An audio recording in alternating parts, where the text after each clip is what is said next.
પ્રદેશના ગુજરાત રાજ્ય યોગ બોર્ડ દ્વારા નિઃશુલ્ક યોગ ક્લાસ ચાલે છે. હું કોમલ રંજનભાઈ પટેલ, વટવા વોર્ડ યોગ કોચ. તો યોગ કરવાથી શું ફાયદા થાય છે? તો યોગ કરવાથી આપણા ચિત્ત વૃત્તિઓનો નિરોધ થાય છે. મહર્ષિ પતંજલિએ કહ્યું છે કે ચિત્ત વૃત્તિઓ કા નિરોધ કરના ही યોગ.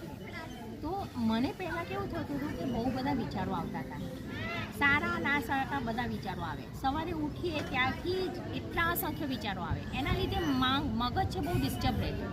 હવે એવું થયું છે કે વિચારો તો આવે છે પણ સકારાત્મક વિચાર આવે છે, નકારાત્મકના વિચાર છે એ ઓછા થઈ ગયા છે. હજુ ઓછા એટલે કહીએ છીએ કારણ કે હજુ પણ આપણે એટલા બધા યોગમાં ભણ્યા નથી. જેમ જેમ આપણે આગળ જઈશું તેમ તેમ એવું થશે કે ખાલી સકારાત્મકતા વિચારો આપણા જીવનમાં રહેશે. તો તમે પણ જો સકારાત્મકતા રહેવા માગતા હો, તમે પણ ઈચ્છતા હો કે તમારા જીવનમાં પોઝિટિવિટી રહે, તો તમારે પણ યોગ કરવા જરૂરી છે.